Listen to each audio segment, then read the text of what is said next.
Okay, good afternoon, everyone. Thanks again for coming. I'm trying to make each of these sessions stand alone, although continuing one from the other as much as possible. So we left a portion of last week's sources out. I hope we'll see they'll be able to come back to it at the last session because it'll kind of reconnect, I think, over there, I hope.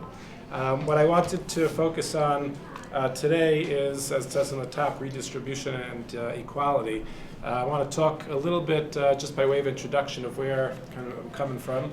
The topic of social justice is one of those things. It reminds me, if I can draw an analogy from a different field. I recently listened to a talk by Moshe Halbertal where he talked about three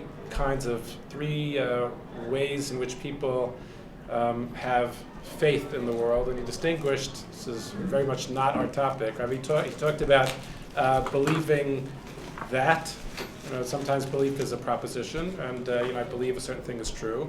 And he talked about believing in, which is that it's kind of an idea of trust and kind of commitment and a belief that things will work a certain kind of way. And the third thing he talked about was believing as. And the believing as, he said, is an identity. He said that sometimes, as a religious person, it means that your identity is shaped by the fact that you are that religious person, and what it means then that it's your identity is that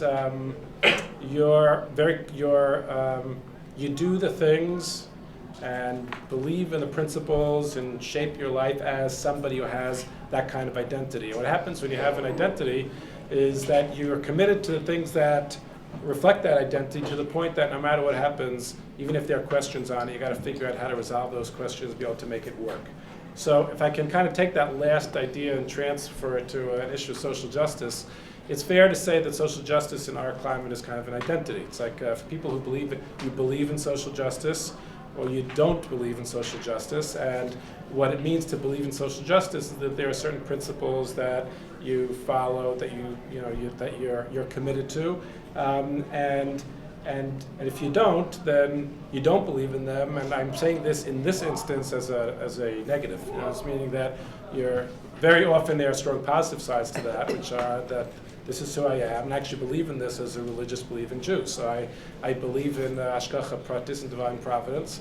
If I have challenges to that idea, then I got to figure out how to work it out. I don't dump the idea. I have to figure out how to be able to make it work. But sometimes your beliefs and your identity is such that I'm on this side or on that side that you can't even kind of consider the issues anymore separately. So when it came to this topic, I kind of felt like what was of interest to me was to try to sort out what are the elements around social justice that, kind of what makes up, what are the smaller pieces that make up the larger idea, and are there some aspects, what am I supposed to think about it as a Jew? And in the hope, actually, there would be some sides of what we conceive of social justice. I'd say, I see, sources for that kind of thing in Judaism, and things that are kind of that fall on the other side, and say, I see some sources for that in Judaism, in a way that can kind of break the pieces down a little bit. So, if that makes sense, if we talk about kind of social justice on the economic side, the two things actually, well, I'll say three things, actually jump to the top as being the cause for discussion are, number one, the idea of redistribution, which is an assumption that the right thing to do is, wealth is supposed to be redistributed as kind of one thing. Kind of the wavering between whether it being one or two is because it's a separate thing to say, and if it is going to be redistributed, it should be redistributed in the interest of equality, and it's an assumption that equality is like a value. And a third piece of it is that the government is supposed to play a role in that happening. So those are and I think, you can kind of weigh in if you like, I think that it's an identity in the sense that if you are on that kind of social justice side, you tend to believe in redistribution, you tend to believe in equality, you tend to believe that the government should have a role. If you fall on the other side, you don't really believe in that, not in redistribution, not in equality, and you believe this government should stay out of that. If that's kind of a framework that makes sense, then I think that what I would like to do is to be able to look at some Jewish sources and say, okay, do they line up like that? Do they not exactly line up like that? and then based on where we end today, to then see what we would do after that. So what we're going to try to do is spend most of the time. I'm going to make a small comment on equality at the end. I can actually make it at the beginning. I don't think that you really find equality as a value on its own in Judaism. And if I kind of set the stage for next time, I'll say that there's a difference in equality and dignity of every person. I think that Judaism is going to have a different kind of value that's going to play out in a different kind of way. But I don't think that you find a lot in terms of equality, and you can push back if you decide that you want to. But we'll get back to that as a closing thing.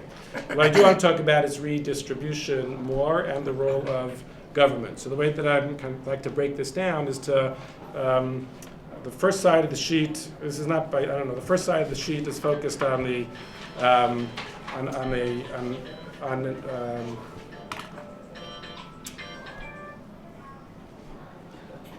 first of all, I basically say that there are two pieces. One has to do with a philosophy of wealth. How do we think about wealth? And the second is going to have to do with what role the government plays. So each side is going to, the first side, which happens to be all the sources are in English, that's going to be focused on a philosophy of wealth and property. The second side is going to be the Sugya and Baba Basra that talks about the role of government. So let's start with redistribution A, which has to do with a philosophy in wealth and property.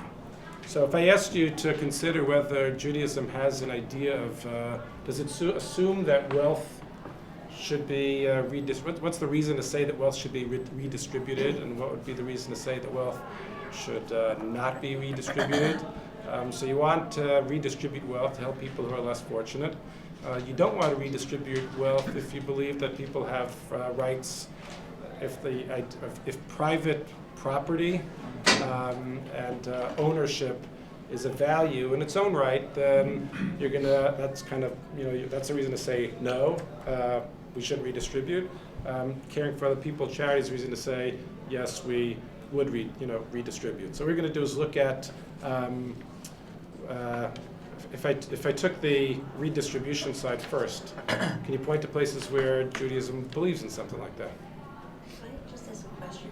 Could you define what you mean by redistribution? In other words, is giving charity considered redistribution? The way in which, giving, what is not considered redistribution is my own decision to give something to somebody else. That I'd say is my own. I can do whatever I want with my money. I can give a present. I can keep it for myself. I can give it to charity. I can do whatever I want. Redistribution assumes that there's another force, right, that's kind of making some decisions about what it is that I should do. But if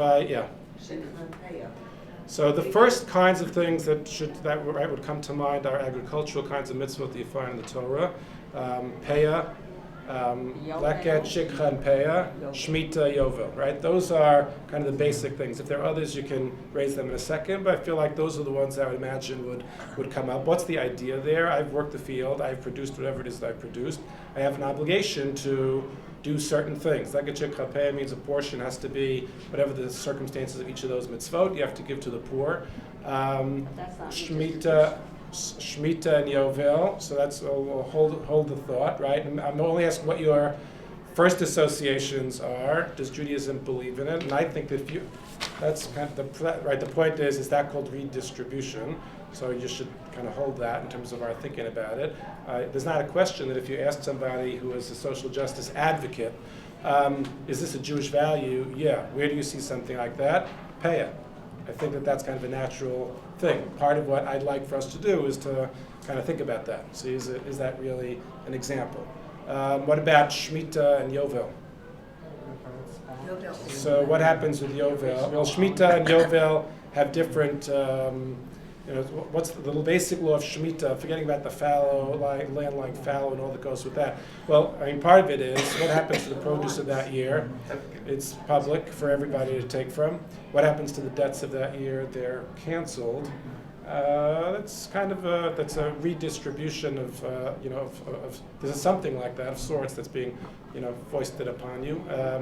Yovel certainly your home's going back to, and we're not going to do justice to any of these things. I'm not going to be able to. Each one of these is a topic in its own.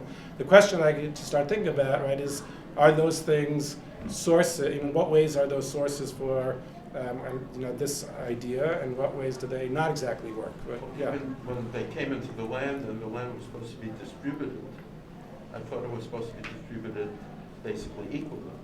The land was supposed to be distributed, so when they came into the land, distributed the land based on portions and population and stuff like that. How long do you think that equality lasted, even if you started that way?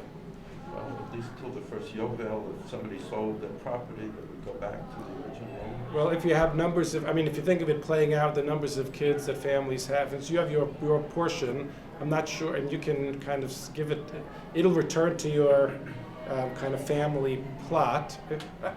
Let me say, is there an element of redistribution in Yovel? I think so. Is it equality that's what comes out of that Yovel idea? It goes back to the original owners of the land. If you sold your property, it depends if it's in a city or if it's not in a city. But there are certain debts that are freed up. Abadim are freed, so there's that sense of equaling the field for those people on some level. Equality means like equality, meaning is there an assumption that the society is going to function on an equal level? I'm not asking it whether, there are two, first of all, I asked the two different questions. I want to break these down. We're thinking about it. One is a redistribution question, and the second is an equality question, and they're different. Is there an element of redistribution? So I'd say that in Yovel, there is. You're basically giving things back. It feels like that is. In Shemitah, when you're canceling a debt, it feels like there is. In Peah, it's not so clear because you are supposed to give something to somebody, but that's a... It's just the edges of your field, is it not?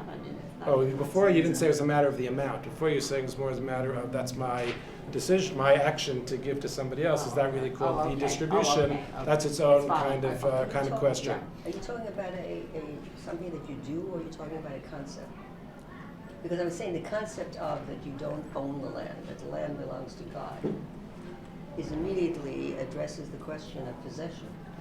So it does address Ownership. So one aspect is what something that you see from the Yovel idea is something about God owning the land. So that kind of points in a particular kind of direction, right? So we'll read a little. One more comment. Let's see how we say. Yeah.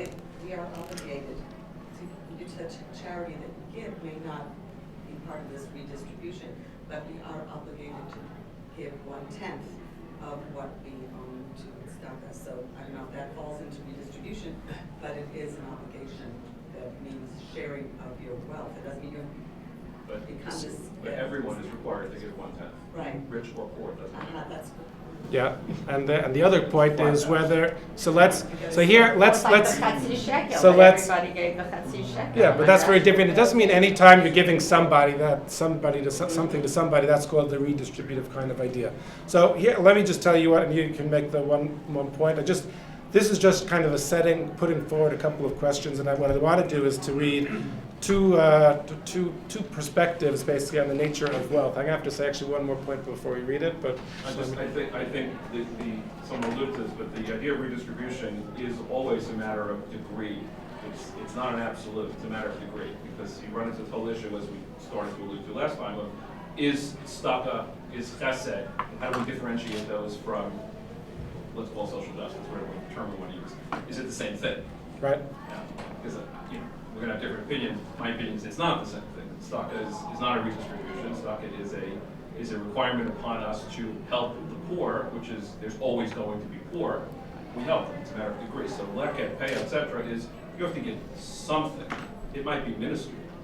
Okay. Something. That's not a redistribution in my opinion, so there's a difference. It's a matter of degree. Good. So those sides are basically what we're going to end up with. That's going to come through in the two opinions that we're going to read in a second. I wanted to say one more, because on the one hand, when you're looking at Jewish kind of categories, you're looking at this set of mitzvot and saying, well, what do I derive from that? Does that fall under this kind of category technically or not. There's a second side of it, which is a philosophy of private property, which I said before. Like, what do we think about private property? So what's come up in the discussion is, do societies have a concept of private property, even in places where there's a more of a socialist kind of leaning. It doesn't mean you can just walk into somebody's house and take the stuff from there. Every society's got a concept of private property, but there's a kind of a private property that I would call like a strong private property idea, which is I have a right to my things, and that's the way that we see the world, and that's a strong idea of private property. And there's a weak idea of private property, which basically says, really, we should all be sharing and things should be equal, but the world's not going to have to function like that. So private property is something that you need out of necessity, but it doesn't necessarily, it's not the ideal, and it's not really reflective of the real values at the core of. So basically the questions I'm posing is, on the one hand, how do we look in mitzvot like Peah and Lekachik Champei and Shemitah and Yovel in terms of the redistributive factor? On the other hand, how do we look at the idea of private property? Who does the stuff that we have belong to? So I'm going to put to you two sets of sources, two excerpts. The first is from Meir Tamari. He wrote a book called With All Your Possessions. He was an economist born in South Africa. He taught in Bar Ilan for many years and worked for the Bank of Israel and wrote a book that's become kind of a book of, the book for some people in terms of supporting the idea of social justice. So read how he describes it and kind of take it and say, well, does it resonate or not? So he says, the divine origin of wealth is a central principle of Jewish economic philosophy. That's like a big statement in its own. It's the divine origin of wealth. All wealth belongs to God, who has given it temporarily to man on a basis of stewardship for his physical well-being. Since Judaism is a community-oriented rather than an individual-oriented religion, this means that the group at all levels, communally, nationally, and internationally, is thereby made a partner in each individual's wealth. That means, what idea is he kind of supporting in terms of a notion of private property? Why is there private property in the world? In his mind, there's private property because you can't function without private property. But at the core, what's the main value? It's the value you see from Yovel. Who does everything belong to? And I want to note for a second, and you should think about it, is it the same thing to say that everything belongs to God and say that everything comes from God? Saying that everything belongs to God is not the same thing as everything belongs to God, everything comes from God. And when you think about what the idea of Yovel is trying to teach, I can go either way on that, right? The pasuk clearly says, Ki li kol haaretz, and like everything's, and it's a legitimate interpretation to say everything belongs to God. It's also possible to say that what Yovel's trying to teach you is you should recognize that everything that you have comes from God, and a way in which you recognize that is by your willingness to let go of it if there's a pressing value. That doesn't mean that it all belongs to God in that kind of way. He clearly falls on that side. And he says there are a very large number of mitzvot that reflect this notion of joint ownership of wealth by God, the individual owner, and his fellow man. That is a particular formulation, right? God, the owner, and the fellow man are all joint owners in all of the stuff that the owner has. The most important and outstanding are the regulations relating to the sabbatical or Shemitah and Jubilee years. Right? That makes sense in terms of, right? That argument makes sense. This idea of trust in God to provide adequately for all of man's needs permeates many mitzvot, such as the free loan requirement, the allocation of time for studying Torah, and extensive obligations of charity. So in this view, what is the idea behind all of these mitzvot? I trust that God is going to take care of me because I have trust in God and everything belongs to God, and for that reason I'm willing to study Torah, for example. It's a separate issue. I'm willing to study Torah even though I might earn less. I'm willing to give up my wealth even though I'm losing something by it, because I trust that everything comes from God is the reason for that. That is Meir Tamari's view on things. There are lots of people who write otherwise. This one is from a person named Yosef Yitzchak Lifshitz. He is a Shalem College kind of guy. If you know their politics, you can imagine that he would disagree. And the Shalem Institute, Shalem College in Israel. They published a journal that's now defunct called Azur Azur. or Tchelet in Hebrew, and he wrote an article called Foundations of a Jewish Economic Theory, where he writes as follows. Man's sense of dominion, however, is most vividly expressed in his unique ability as a creator. The most important manifestation of his having been created in God's image. The Church Fathers held that the world belongs to God, and man in a state of sinfulness has no right to control it. Judaism, however, insists that man is required not only to be involved in the world, but also to perfect it through creative acts.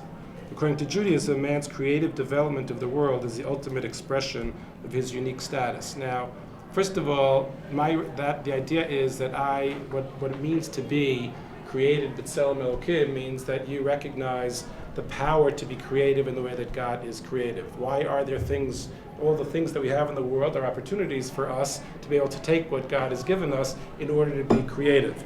Now he inserts already here, is there such an idea as wealth belonging to God, totally not to me? Yeah, except that his claim is that's a Christian idea. That's not a Jewish idea. That's actually Meir Tamari's idea, and he's saying that that's a Christian thought. In the Jewish view, man is granted dominion over the world, not merely that he may benefit from it, but also that he may take responsibility for it.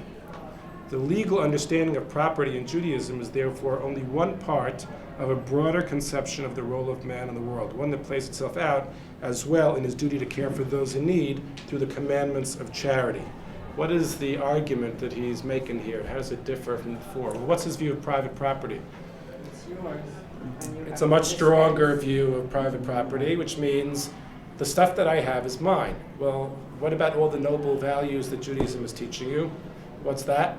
The charity you have to give it to charity. It's my responsibility. Now, both of these views can care about other people, right? But they are very fundamentally different ways of, from a philosophy of wealth and private property and understanding kind of the responsibility, my own responsibility, as opposed to other people's responsibility, to kind of, as opposed to other people's making me responsible, right? There's a very different worldview that exists here. And the Jewish worldview is, according to him, I own what I own, but I have responsibilities. What would his reaction be to the idea of somebody else making me give tzedakah? Not just would he like it or not. Does he like the idea of somebody forcing me to, what would be the argument against redistribution for him? Some people wouldn't get around to it unless they were. That's why you would argue for it, but what would his response, it's just put in his words, he'd say, It's not juridical, it's not. I earned it. I can do what I want with obligation. it. so that's Don't so force me. selfish. Right. No, you have a Say moral it better. obligation. That's actually what I'm trying to push on. The assumption sometimes is that if you are anti-social justice, you're just selfish, right? Basically, you're saying is, I earned it, I can keep it. That's Or not I what can he's give it saying. where I want. Right. I have That's- to give yeah. charity through the commandments. So that's a step above. That's much better than just saying I care. I'm selfish. It's not. I want to keep it. It's that I have the right to give it where I want. I think actually you can say it even more nobly than that. What happens when somebody else makes me give? Because if you look at kind of the categories, like what's so important to him about the idea of seeing man, a human being as being the creator, created in God's image, supposed to do good in the world, make things happen and stuff like that. What are you what are you doing? You're taking away their free will to give what they choose to give. His argument very strongly is the job, what God wants from me is to be able to take the Torah and recognize on my own, not recognizing cognitively, realize, right, bring to action on my own, making the world a certain kind of place for me to be able to take my wealth and do the right things with it. And actually, you're in my way by doing that. You think you're doing a good job. You think you're helping the world. I don't need your help for me to figure out how to make the world better. And actually, you're taking away my capacity to be a creator, a giver, in divine It image. may go a step further and say they're taking away the other people's ability to push for their own creativity. Right. The yes, government yeah. who imposes is Exactly, saying to yes. someone poor, don't worry, you don't have to be more creative. Right. We're going to make that person give you. Now, yeah, good. And they Now, we can also like flip that and say, well, what are the cons of? I feel like what you do when you read both of these is that you're able to look at both sides of this, and this is again personally the goal is to be able to look at both sides of this, and whatever my particular leaning on the question is to recognize what are the honorable sides to the argument, and the truth is, there's not a good answer to this question, and it's very easy to see how both sides are strong arguments, right? And the social justice argument from Meir Tamaris is a recognition that the world doesn't belong to us. And private property is a weak concept. It exists, we need it, but it's a weak concept, that we should live our lives in a way in which we're willing to let go of stuff because that's a way to recognize what's really important in the world. And he's saying, no, but if the idea is for you to be like the strongest, most creative, most godlike person that you can be, then you're taking that away from me. I have the right to be able to make those decisions the way that I want. You're not And giving just, me credit. You're not giving me credit yeah. to be able to. Now, what's the counter argument to that? The counter argument, some of you'll say, okay, but not everybody's up to that challenge. And so you'll say, okay, not everybody's up to that challenge. That's not your business. That's my business, not yours. People are making choices for you, as you said, they're taking away my decision. You may not agree with those choices. Okay, so now I feel like we've tipped in the direction of saying like, well, I guess the conservative side of this section makes a lot of sense. Anybody want to defend the other side?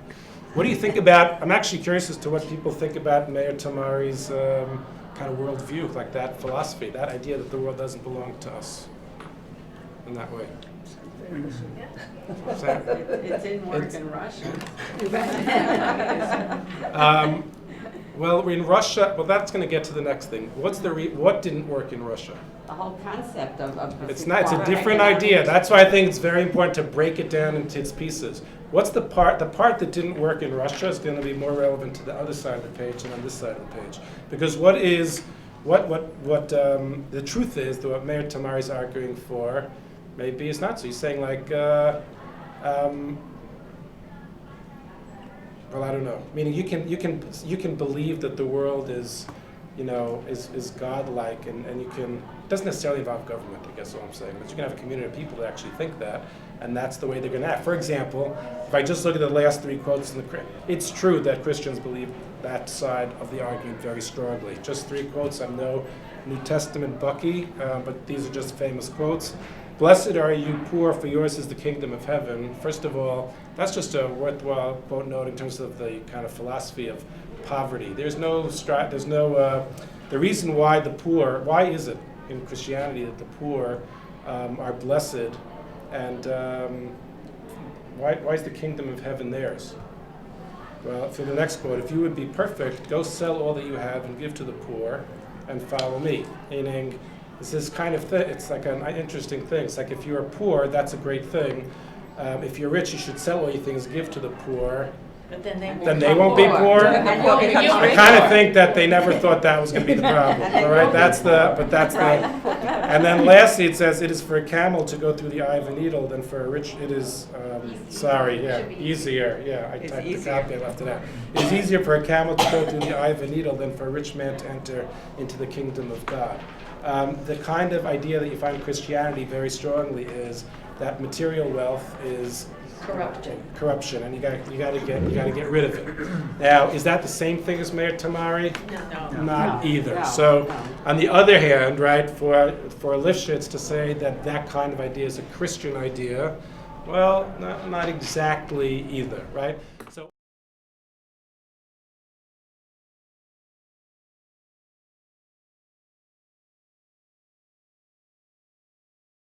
One question is, what's the way in which you see wealth? How do you see what is the philosophy of wealth, and how do you view private property? And there are nuances within these two basic categories you can find. The basic we're pointing to is what's clearly a much more socialist-leaning view of Judaism, and you can also legitimate a much more kind of conservative, republic, whatever you want to call it, kind of view in Judaism, and you have a Christian view that's a little bit different than that, and those become building blocks in making the argument. So I'd kind of first half what we're going to do. If there are any comments on that, I'll take it.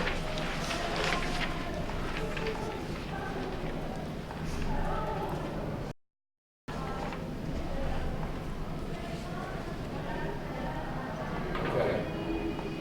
Nothing? Mr. Now I'd like to learn a piece of Gemara. There's a Gemara Bava Basra. So if you recall, you mentioned last week, the Sugya Bava Basra has two, in Shas there are two basic tzedakah sugyot. You mentioned last week there's a long Sugya in Tuvot that has to do with classical tzedakah.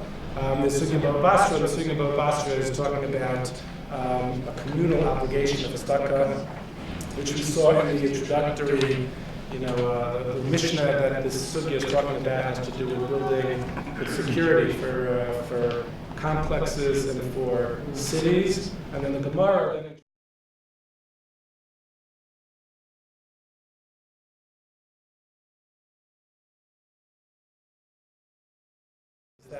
can you see what's the role? If it's a communal obligation, then what role does government or the authorities or somebody play in terms of exacting that and making that kind of thing happen? So that's what I'd like to focus on this Gemara. Read the chunk of Gemara Bava Basra that says as follows. So this is a Breita. It kind of combines a couple of different things in this Breita. Kupa shel tzedakah nigveit b'shnayim u'mitchaleket b'shlosha. There are two ideas, there are two tzedakah concepts in the Gemara. One is called the Kupa, one is called the Tamchui. The Tamchui is what we would call a Kupa is like a discretionary fund. So Tamchui is food, and Kupa is funds that are distributed. Both of those are collected for. So the Gemara talks about both of these. First it says, Kupa shel tzedakah, when it comes to collecting tzedakah from the members of the community, it's nigveit b'shnayim. It is collected with two. That means two people. Mitchaleket b'shlosha. It has to be given out by three people. What's the idea here? First of all, parenthetically, nigveit, there is a gabbai tzedakah. We also know there's a gabbai in a shul. The word gabbai comes from this word goveh. To be a gabbai means a collector.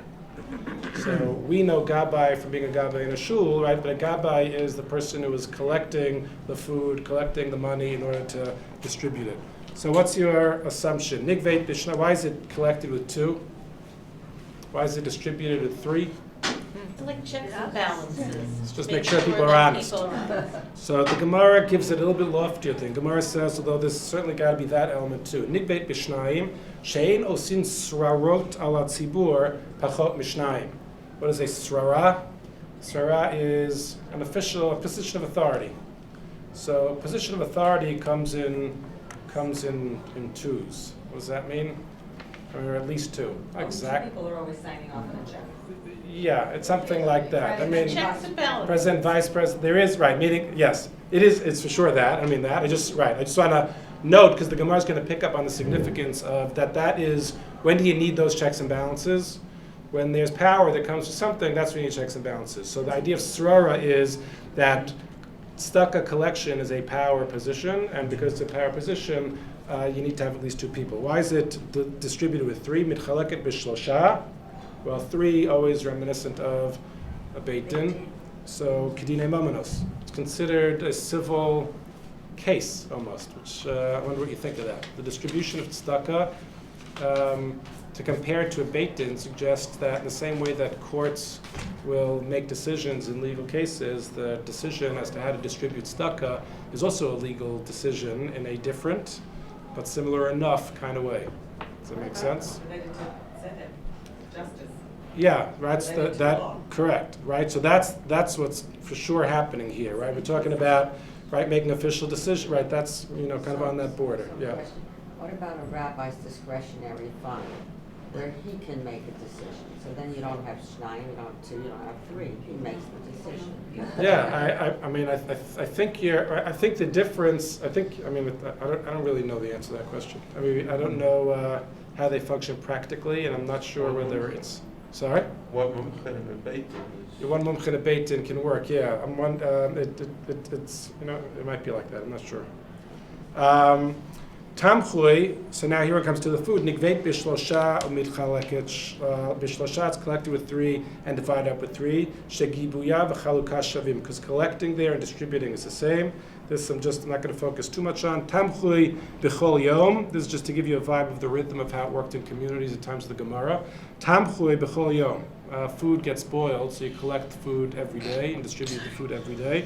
Kupa me'erev Shabbos to erev Shabbos. The tzedakah they would collect from Friday to Friday from people in the city. Tamchui la'aniyei olam. Who has the rights to the soup kitchen? La'aniyei olam. That means anybody who passes through, there's a mitzvah of taking care of the passers through your town also. Everybody has the right to that. But kupal aniyei ha'ir, who's your primary responsibility when it comes to distributing tzedakah? Those are the people in your city. This Gemara, as you can imagine, does have relevance for like all sorts of communal decisions today too, which is not exactly what we're going to get to.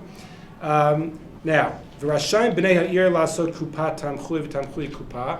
They're allowed to use, if they collect funds, once it's in their possession, they can do with it whatever they want. So if they have extra funds and they have more guests in town, more poor people in town this year, this week they can, they can move the funds over for that. And then they put that into the context of Rashain b'nei ha'ir lahatnot. B'nei ha'ir, that's the town council. So the town council, this is a breita that, by the way, it's made up. These are all Talmudic statements, but it's made up. It's a composite of a couple of different pieces. This last line comes from a different source, to Tosefta Mametzia, and it says, "Rashaim b'nei ha'ir lahatnot."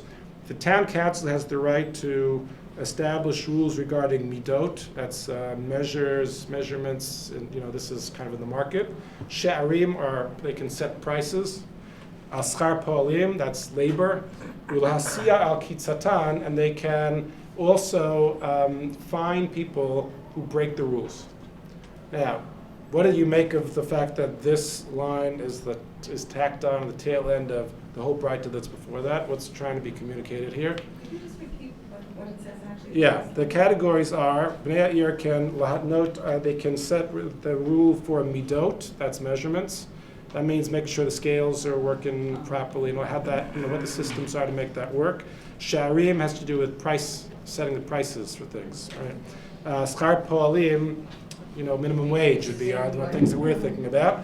Lasiya kitzatan means that they're allowed to violators. They're allowed to fine the violators, which basically means that it has legal status of all these things, whatever it is. Which actually, if you read it, that's, I think, the significant thing. Violators includes, if you go back here, in this setting, there is an equation between, the Gemara spent 5 lines talking about kupa and tamchui, and then adds that line at the end. What that does is essentially puts kupa and tamchui in the list with midot, sha'arim, schar polim, etc. That means, can you levy taxes for charity and then collect them? Can you levy a tax, which is for the poor, and collect it? Well, in the Torah, do you have a concept of a tax for the poor? That was for the Beit HaMikdash. Okay. Yeah. Well, Do you have it does a say concept? tenth for everybody. What does it say now? Well, what does it say? Truman months there, not for everybody. Trumas for Kohanim, Maser Rishon is for the Levi. Then there's another thing. What's the other thing? So the other thing is, in the Shemitah cycle, years 1, 2, 4, and 5, you would give Maser Sheni. Maser Sheni is a concept that it wasn't until way into adulthood. I don't know, it took a long time to. Like Maser Sheni, the way it's described is you're supposed to take 1/10 of your field and eat it in Yerushalayim. You eat it in Yerushalayim. Yeah, and that if you can't bring all the stuff that you can't transport your crop, so then you can be poda it you can redeem it into money, transfer it to money, and then the money is sacred, and then you bring the money to Yerushalayim and you spend it. So I don't know. I spent a lot of years. Maybe I should have understood this earlier. I spent a lot of years kind of thinking that, okay, so if I have a vineyard, I'm supposed to bring a ton of grapes to Yerushalayim and eat them. That doesn't sound very pleasant. Give them out. But the concept of Maser Sheni is actually a remarkable concept. That is not our topic at all. But what it means is you're not going to bring your ton of grapes. What are you going to do instead? It's a month. Basically, if you earned, $150,000 that year, you have $15,000 that are, $15,000 worth of grapes is a tenth of your field. So $15,000, you're going to redeem $15,000. Now, what are you going to do with those $15,000? You have to use them in Yerushalayim. So what are you going to do? You're going to go for Pesach. You go for Pesach, and it's actually an amazing concept. What's the tax there? Those who explain, right, Tamei Mitzvot, the idea is they want you to force, you say I can't afford it, and they're saying you can afford it, and we're going to make sure that you afford it, because 1/10 of your produce in 4 to 7 years has to go towards your own spiritual regeneration, right? They didn't tax you so you can set aside 10% to go on a vacation somewhere, but they did tax so 10% you set aside to go to Yerushalayim and rent an apartment and spend a couple of weeks there with your family, and I think that is an incredible concept. But right, it's not just wherever you are. You got to figure out how to be able to do it. That's and I think that's a very powerful idea. But that's not our idea. In years 3 and 6, you have to give Maser Ani. So Maser Ani means 1/10 goes to the poor. So that's kind of a tax. This is different though. Why is this different? Can people in the community levy, kind of assess you as to what you should give for charity? You can assess what you can give for charity. Well, like a yeshiva. If I may, don't you think if they meant that, then the last line would have said exactly that? It didn't include tzedakah in that line of their responsibilities. All right, well, we're going to read the next slide and we'll see. Right. But the reason why it didn't include that in there is because that's why it's interesting to note that the Breita, which is Tanur Rabbanan, is a composite of sources. It says Tanur Rabbanan, and it reads like it's one Breita, but it's actually not one Breita. It's coming from, part of it is a Mishnah in Peah, and part of it is a Tosefta and Bamatzia, and they were combined. Look at what the Gemara says in the lines after that. Amar Mar. And you should get the just to make sure they're getting clear. The way in which this is kind of relevant to us is the Gemara actually saying that a community we've already established this idea of communal tzedakah. This idea of communal tzedakah is the Gemara actually saying that the Bnei Ha'ir can determine actually that you're supposed to give something and force the issue, or maybe even softer than that. We'll see. I don't know. Let's just read it and see. It's saying that they have to make sure the measurements are correct. It's much more the wages are correct. That's not charity. Just reading the next line. I only ask you why that. It's It sounds like rules and regulations. You're right. I'm not. You're right, and that's why I was asking. Related to what was said before. Amar Mar. Einos in Srarot al Tzibur Pachot Mishnayim. So Amar Mar is going back to what it said earlier, and it says you're not allowed to establish a Srara, position of authority, less than 2 people. Minahani Mili. How do you know that this is a Srara? Who said that tzedakah collection is a position of authority? Tzedakah collection could be viewed as a Civil servant. Yeah, it's like a real administrative task. You got to go around and knock on the doors, and you do the collections. You got to make the phone calls. You donated this. Can you please pay? That's not a position of authority. The Gemara calls it a position of authority. This is how you know it's a position of authority. Manani Mili, Amar Nachman, Amar Kra, V'hei mikru tazahav. Pasuk from collecting for the Beit HaMikdash. Who's the Haim? Well, the Haim, mikru tazahav. There must be some people who are actually charged with that kind of collection. Okay, we can delve. I'm not kind of well. Let's go on. My Sraruta, well, if it's position of authority, that was the source for the authority. Now they're saying, what is the authority? Authority to do what? Rav Nachman Rav Baravua, Rav Nachman says the name of Rav Baravua, mashkinin al hatzdaka. The rule is that you're allowed to be mim mashkain on tzedakah. What is a mashkon? Loan? A mashkon it's the collateral for the loan. Collateral. In other words, if I am, basically they can mortgage your property. That's basically, meaning they can, you have a lien on if you donated, if you, well, I don't want to overstate what the circumstances are yet.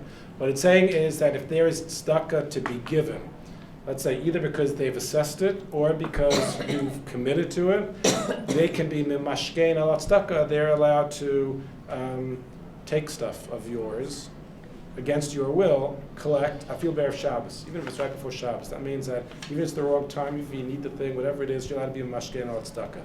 So Says Gemara, Eini, is that true? V'haktiv, hufkarti al kol lo chatzav.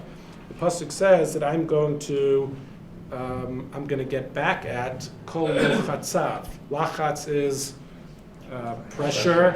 Lo chatzav are the people who are oppressing them, and it's talking about the people who force people, according to this drash, which I didn't quote the pasuk. I'm not doing analysis of the pasuk for the sake of us right now. What they say is, it seems like God doesn't like the idea of people forcing the people to give. I'm going to get back at those people.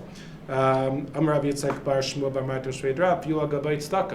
the oppressors who force things out of you unjustly, but if you're forcing tzedakah from somebody, you're also forcing it unjustly.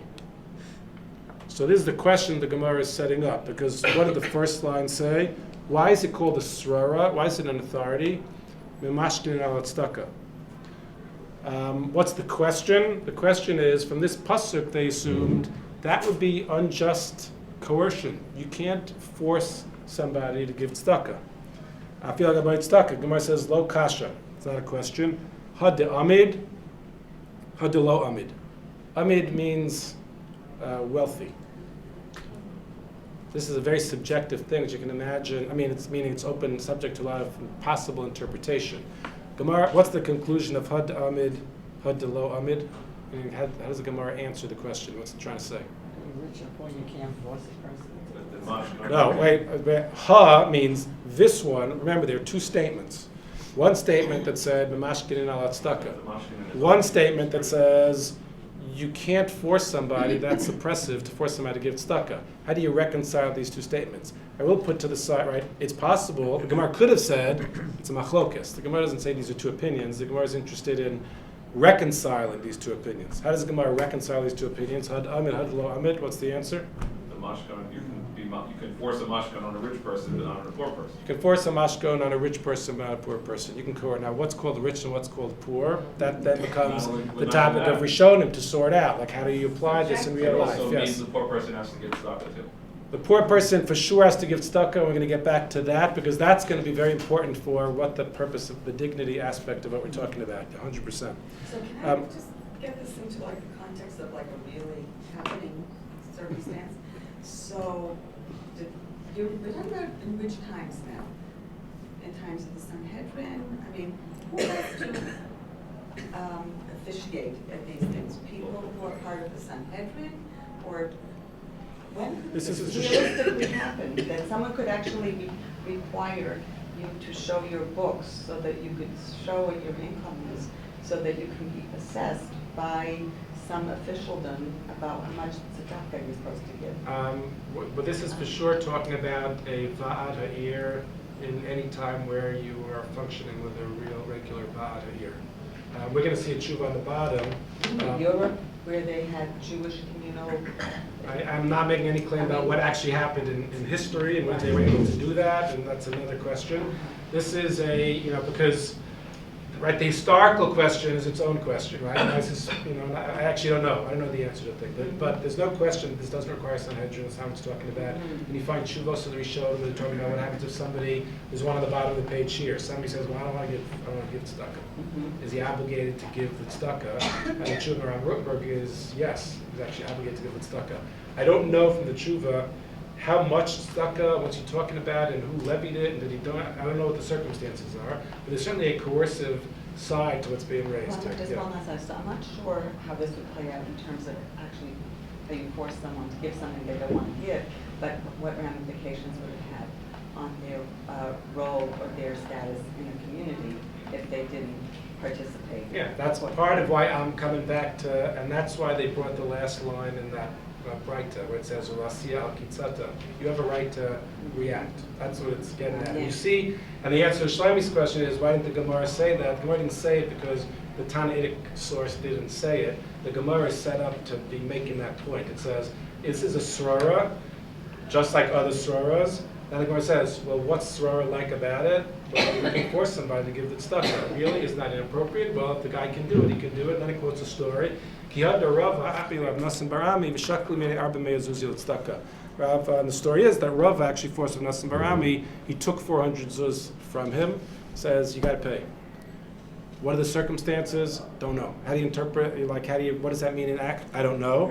What it certainly points to is, is this a valid source to say that in Chazal, you have a basis for government forcing people to give, contra that kind of idea that it's all about my own free will and performing the mitzvah? I think the answer is yes. Is that the end of the discussion? No, because then the Rishonim actually struggle with this Gemara a lot. I think that you must say, in the same way that if you want to think about what's the philosophy of wealth of Judaism, you have to look at Leka, Chikha, and Peah, and Yovel, and Shemitah, and say, well, what do I learn from that? And I can learn either something like Meir Tamari, or I can learn something like Lifshitz. I can wrestle with that, but that's my go-to text that I have to work through to sort out. On the side of, is there a concept of redistribution?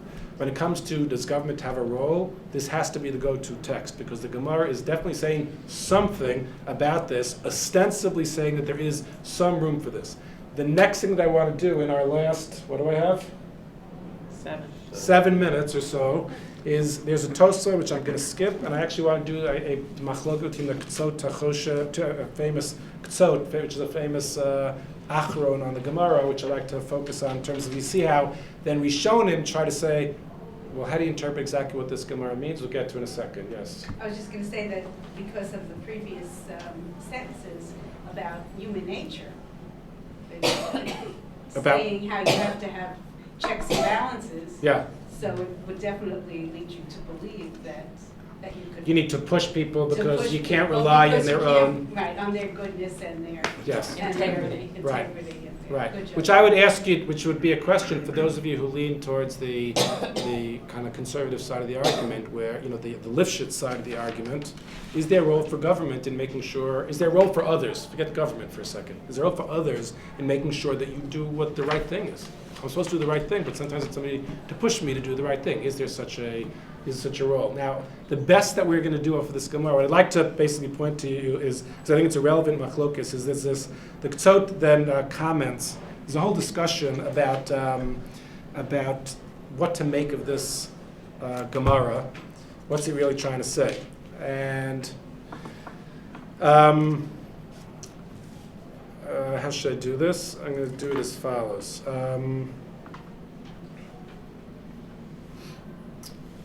The Gemara in Ketubot has the following case. The Gemara in Ketubot describes a case where somebody is, it actually describes two cases. The first case it describes is somebody who has responsibility. I live in a community. Part of my responsibility to the community is to my family, my wife and kids. In that setting, it's a responsible to my wife and kids, and the guy travels. Right? In those days, you go out on business, you're traveling by ship, you're coming back who knows, 6 months later, a year later, I have no idea. And they are left alone, either because there's a wife who at that time has no idea what the story is of the finance and has no access or whatever, or because they are kids only. Does the government have a right to be what's called Yored Lin Chasav, to go to that guy's property, go into his bank account, take out money to provide for his family? Wouldn't that be taxes? I was just thinking of For his own taxes. family. And, If you see the question the Gemara, and you can't think of enormous bureaucracy, right? We're not talking about a big, this is like a town, right? And the guy provides for his family, the guy's not here. The family needs help. Can you go, so you can say, well, I'll provide in the meantime, and he'll pay me back when you get back. Or no, he'll provide, but you have to make sure he provides. So the Gemara says, you can actually make sure that Why he not? provides. Makes sense. It's his job, you gotta, so you can be Yorei Lin Chasav to provide for his family. What about tzedakah? He's not here, can you take the tzedakah, which again, I don't know the history of it, but it sounds a lot like there's an assessment here. And the Gemara also sounds like there's an assessment, right? Can you go and take the tzedakah? So the Gemara says, no, you can't take the tzedakah. So the Gemara asks, why can't you take the tzedakah? What about the following case? If a guy is nishtata, which in the Gemara means that somebody is incoherent, he's gone mad, right? But you could say, God, somebody's in a coma, whatever. Somebody's not able to, can you take the tzedakah assessment from that person? And the Gemara says, yes, you can. So Gemara says, why do you say in the family case that you can't, and when it comes to this case, the Nishtata case, you say you can? So Gemara says, well, if he's traveling, he might be giving tzedakah on his own. I don't know what he's doing. I have no right to take the tzedakah. I know he's not providing for his family. I don't know what he's doing tzedakah. I don't have the right to take tzedakah because he can be giving where he is. Do you think here? I don't know. I don't. Maybe I don't know. So I don't have a right to take it. If he's not conscious, I know that he's not doing it. If I know he's not doing it, then I'm allowed to take it, right? Is he chayav to do it if he's not? Well, that's I'm asking you, right? So what does that tell you? What concept? What can you draw out of that Gemara in terms of the nature of tzedakah and almost the nature of the nature of this, like what does it tell you? That you must give. It definitely pulls back on the moral virtue side of the tzedakah, and it says the community has the right to, if you have an assessment, they're going to take it from you. Well, then it's certainly not operating out of trying to teach you a characteristic. That Gemara Fashion. certainly sounds like it's not doing that. No. Right. But of course you can imagine, and we'll see, that the Rishonim still fight. The ones who don't agree push back, and we'll see how they do. But I want to read a little bit of the Ketzot. Ayin Sham, we're skipping the Tosot, just doing this Ketzot. It says, Ayin Sham Baran, Sheikh Shal Rambam. The Ran asked on the Rambam, the Mashe Pasak, he actually paskin like this Gemara, de poskim tzedakah b'nishtateh, that you are allowed to assess tzedakah when somebody is lost consciousness or coherence. The Kesef Mishnah, the commentary on the Rambam, the Kesef Mishnah at the end, Sofil Chot Nachot Tav Yashev, Kesef Mishnah explained the Rambam as follows, Zil Shono. Ve'efshar shetam Rabbeinu, what's the reason of the Rambam? Mishum destama kol adam nichalei lamev tzedakah mimamono. First of all, people like to do mitzvahs, so you're allowed to make that assessment that the guy wants to give tzedakah. Then he says, Vigam, also, ki mimamono shel adam mishubad la'asot tzedakah mimeno. What does mishubad mean? So it definitely enslaved. Literally, it means enslaved, and in civil cases, mishubadim mean real estate in Basra, right? Mishubadim means that there's a lien on the property. So that's enslaved in that in that kind of sense, in terms of what the word means, and it means that there's a lien on the property. That's a big thing. I mean, that's saying that you're stuck, there's a lien on your property for the tzedakah that you're obligated to give. I have to leave aside right now, right, exactly what makes, like, whatever you're supposed to give, exactly where it is that comes from. But it's certainly, right, there's something, right, it sounds like it's an assessment, and sounds like it's pushing you again. You should have a moral sense that there is a lien. No, actually, it's a legal sense that there is a lien. Moral senses of liens don't allow you to, and actually that's the perfect segue to the other shita. You'll see how they are fighting against it. So first the Ketzot comment, sorry, go ahead. Is it saying then that it's the property that owes the tzedakah? That's an I think that the difference between seeing it as you'll see the other side in a second. That is the other side. Is that the fact that it's a lien means, what does it mean that the property owes the tzedakah? What does that mean?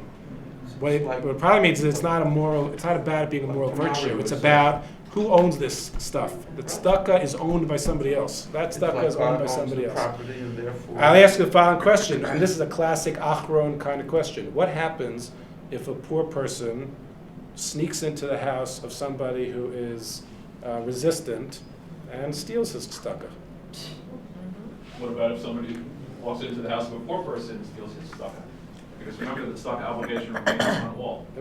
It's true. Okay. It doesn't. No, because the implication, not your implication, the implication of all this in the discussion is the rich person is the one we're talking about, for the poor person. Remember, the tzedakah concept is on everybody. Okay, so it's but a moral obligation, and maybe even a legal obligation, as in a tax form, but it's on everybody. The quantity is different, though.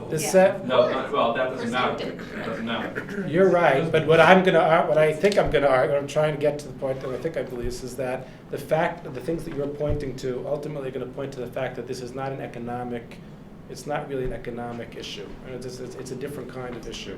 But I'm going to try to get back to that in kind of the next time. Let's try. Okay, we'll get back. But our basic concept is lo tiknov. Right. That's Of I'm not saying, I'm not, it's not, well, there's a Robin Hood, I'm not saying, that's a side issue. Meaning, that's not the point. The point, meaning nobody's suggesting that's the right thing to do. But if somebody owes me, it's exactly the same thing. If somebody owes me $1,000 and doesn't pay me, refuses to pay me, and I go into the person's house and I take the $1,000, in halacha there are many examples, and this is again, these are other sugyas, so we can't do it justice, and you'll have to just say, okay, good enough for now. But there is a concept of what happens when you're toe-faced. That's like the test case of lots of things. If you're grabbing it, if you grab it, so if they give it back, that means it's not whether it's nice to grab it or not to grab it, it's whether you have a legal right to the thing. And the argument here would be that if you're toe-faced, you get to keep it. I just want to finish it because we're out of time. So now the Ketzos comments. The Ketzos says, from the words of the Kesef Mishnah, near the sphere lay the shayach b'tzedakah din shibud kimo b'shar chovot. That tzedakah is a shibud, there's a lien, there's an obligation in exactly the same way as if I borrowed money from somebody. That's an enormous statement, right? It is the same thing. That amount of money is the same thing as money that I owe because I borrowed money from somebody else. Now, go to that's what we're up to. Avodas Haran, the Ran says, not so fast, because you didn't read the other Rambam. And the other Rambam says, Das Haran de B'tzedakah lepe mishum shibud nichsei. And I actually will read to you the Rambam. I was so committed to get everything on one page, so I didn't get this Rambam.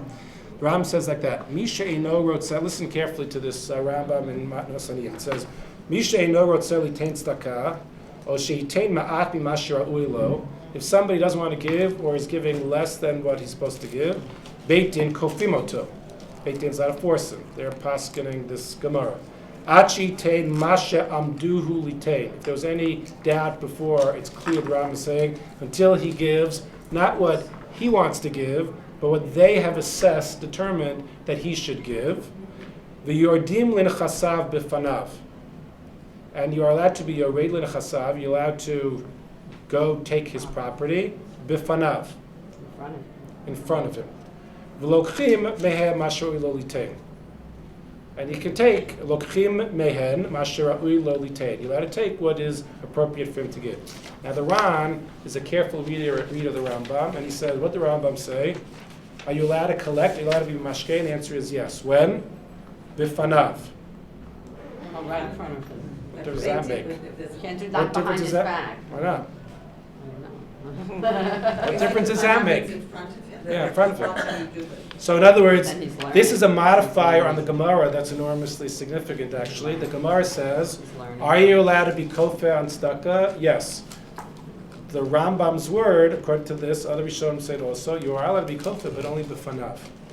Why would you only be allowed to be kofeh It doesn't look b'fanav? like thievery. He should learn from it. True. In other words, what are you forcing the guy? Is your property? It's exactly the point that you made before. Is your property? Is there a mortgage on your property to give tzedakah? Is that what the Gemara means? The first opinion, the Tzod said yes. The second opinion says no. It's not what it means. It's not a lien on your property to give tzedakah. There is a moral obligation on you to give tzedakah, and we're going to force you to do it because there actually is a role of a community. Even when it comes to moral obligations, there is a role to play. I'm going to sum up. And then, this is what I want to do today. Basically, to think about the idea of redistribution and equality. So the question is, what kinds of things do you find in Judaism? The idea would be to look at it from two vantage points. One is, what's the philosophy of wealth? How do we think about that? And the second is, what's the role of government and authority to do that? What do you think about that? As far as wealth goes, it seems that there is certainly a debate about whether all the mitzvot, we agree, can't argue what the Torah says. We can't argue what the Torah means. So either it means that you're supposed to believe that everything belongs to everybody, but we got to make it work, so we do it like that, or no, it actually belongs to me. My responsibility is to be virtuous. And as somebody pointed out, I actually didn't end up reading that line. It was a good line. The second option says the sages define charity as a moral principle, not a juridical one. That's an important line. That's that other side. Now, whether tzedakah is a moral or juridical idea is exactly what's being argued on by those who are interpreting the Gemara here. Because on this side, the Gemara clearly says the government has a role to play. You can't argue that the Gemara doesn't have a role to play because it's Paskin and Shulchan Aruch. As the Rishonim say it, what they do argue on is what the nature of the role is. And what the Ketsos offers is two ways to, based on the Rishonim, two ways to view that role. One is as a juridical one, meaning I have real obligation, and one that is I have a moral obligation, meaning I have a financial obligation, not real, and the other is a moral obligation, both in which, interestingly enough, counterintuitive to us, in both of those, the authorities have a right to play some kind of role. And here's finally where I'll end.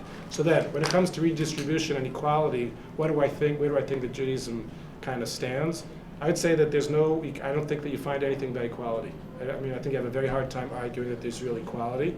And if you want to base a really strong social justice program on the kinds of things that we point to, like these things, I've kind of finding myself coming to the conclusion that when you're looking at the economics of it, I don't think that you find anything kind of unequivocal. You find like different sides and wrestling, but certainly a side that pushes, that allows the authorities to play a role.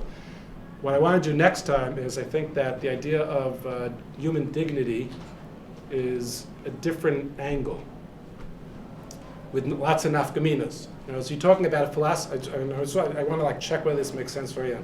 The question of how do you view wealth is a different kind of question than what are your responsibilities to provide for the dignity of every member of your society. That's a different kind of question. And what I want to do next time is try to move into that. Okay, thank you very much. Thank you.